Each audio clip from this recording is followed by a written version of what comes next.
I think what a lot of teachers do when they come into teaching is they have this vision that they have all these young people, and with visions and dreams and hopes. And I think that a teacher wants to really empower children and young people to fulfill their dreams and hopes.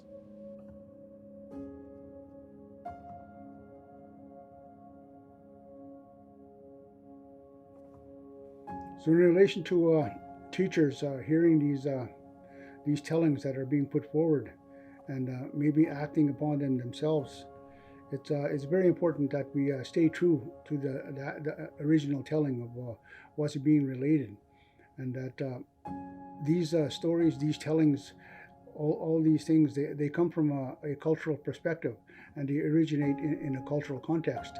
And you take that out of the cultural context, and then you're adding your own influence to it, whatever it is that's being said. And there'll be misunderstandings there, and there'll be misconnections, and also confusion. Without knowing what we're doing, because you're going to create more harm than good. And it's really important that we know what we're doing, because we're messing up that little one. We're really messing up that little one if we don't know what we're doing. We hope that they're going to be taught well, and that they're not going to be getting these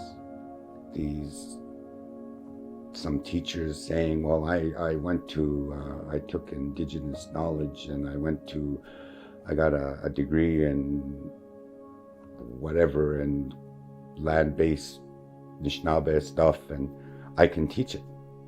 No, you can't. To me, I think you need to welcome our elders into the classroom. They are the knowledge keepers. They are the ones that are passing on the knowledge to our youth and our future.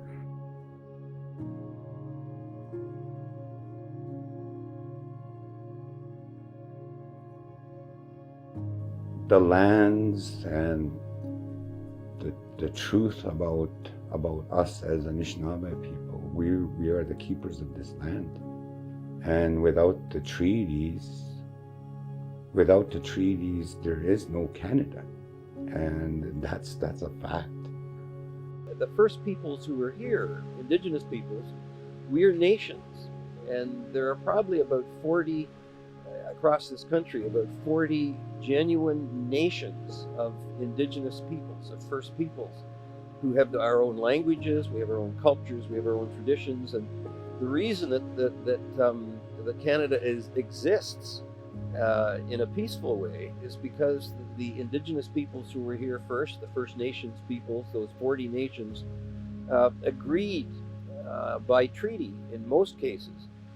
We agreed to share the use of all these lands, without which peaceful settlement could never have taken place. I was dealing with lawyers, and I explained the treaty from the Aboriginal perspective, and those lawyers told me, after I taught them, they told me that they never learned that in university.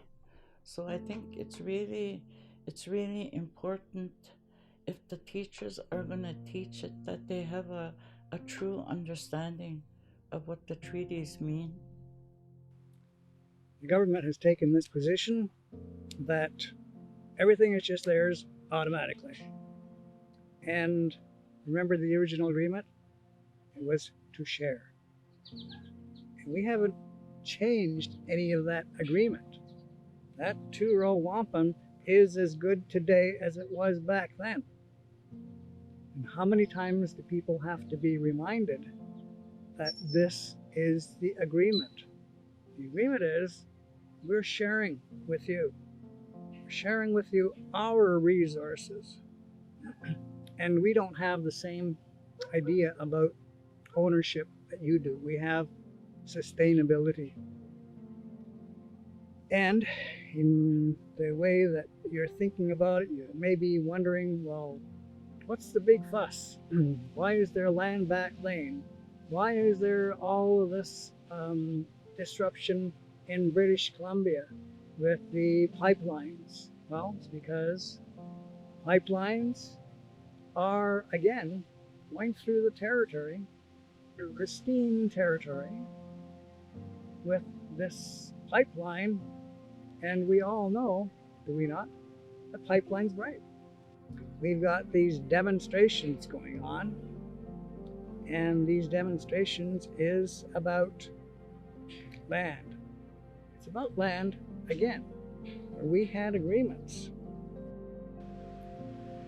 We're in really strange times when Anishinaabeg or Haudenosaunee or Mushkegowuk people think about it.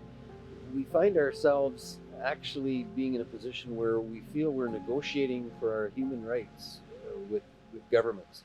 No other group of people in Canadian society have to do that, but we have to have a United Nations declaration, as a standard by which all of the countries in the world have agreed to uphold the rights of Indigenous peoples. We don't understand why we need that sort of a statement, but we're glad it's there, because it enables us to hold political leaders in countries like Canada accountable if our rights are not being respected, as is often and unfortunately usually the case.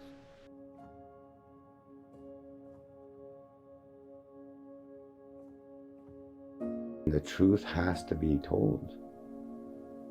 There's stuff that you want to protect our kids. Like myself, I want to protect our kids, but I also want them to know their history of what Canada did to us.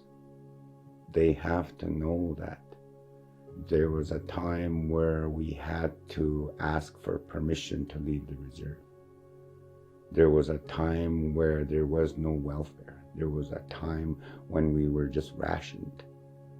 And that time, we were very, very struggling people.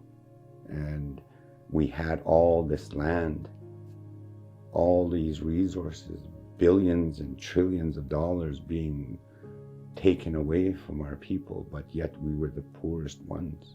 And if you look at some of the First Nations now, we're still in that boat. We're still in that boat of where's our next house going to come from. We can't drink the water. We get sores from showering in this water. But yet, we're able to provide a pipeline across Canada for oil. But yet, we can't put lines into the communities for our drinking water.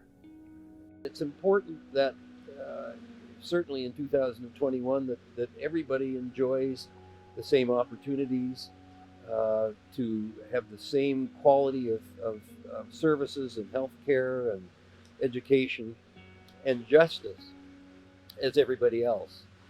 We know from some of the unfortunate headlines that we see in every day in our newspapers that even in progressive democracies like Canada, that those rights are not always respected. We are the people who often find ourselves the victims of police being targeted by police agencies. Our children in schools tend to be suspended or disciplined more often. Our children are more likely to be apprehended by childcare agencies in this country. It's more difficult for us to get housing in many of our communities.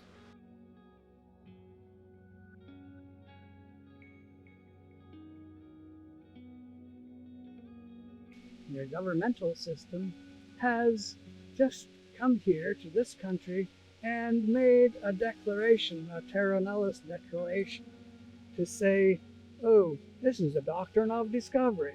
We own it all. Do you? No, you don't. That's the truth. And so you need to be looking at those things to say, we didn't ask for your religion. We didn't ask for it to be imposed upon us.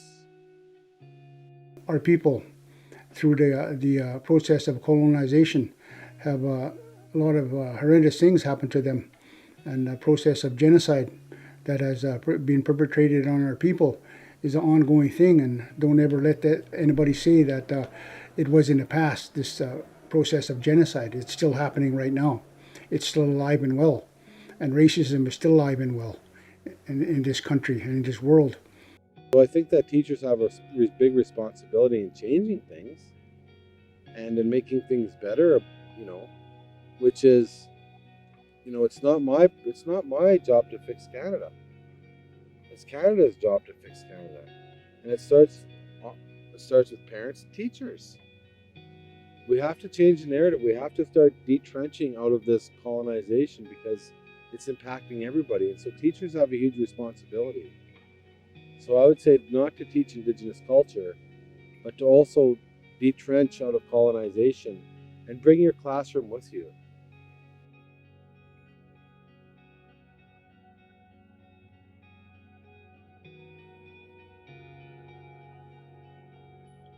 Today in modern times, there's so much technology and attention focused on the social media out there. There's so many things that distract us and keep us disconnected from ourselves. So it's really important that we stay connected to the land, to the water, to the trees, and all those things out there that's on the land.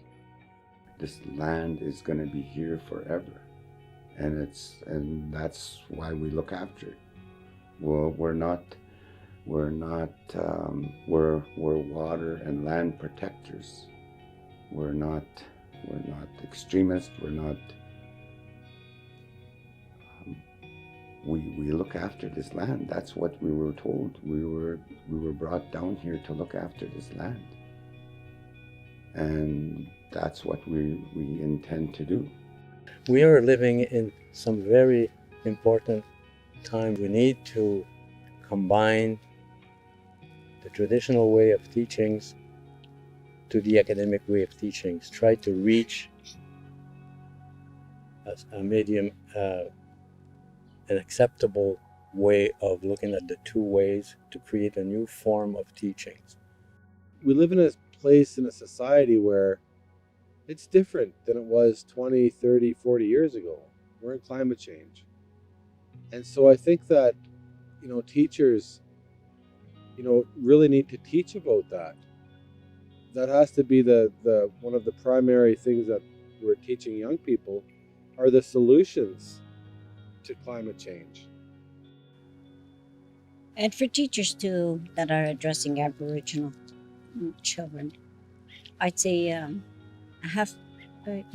empower our children. It is time. I'd say to the teachers, empower our children. They really need it because the generational impact is there. So working together is always a very important thing, especially for our children who desperately need it today. And I think that education, we have to start to get out of the box versus inside the box in the classroom. There is a lot to learn on the outside world. There's a lot to learn from the earth. There's a lot to learn from these plants that we have, the flowers that we have. There's a lot you could teach. You could use your curriculums, bring it outside and use it. And so teachers can make a big impact and a big difference. And they have so much power because they have all these young minds to shape and to encourage and to foster and to what's the possible, which is change. Teachers can actually really make a change by impacting these students in a good way.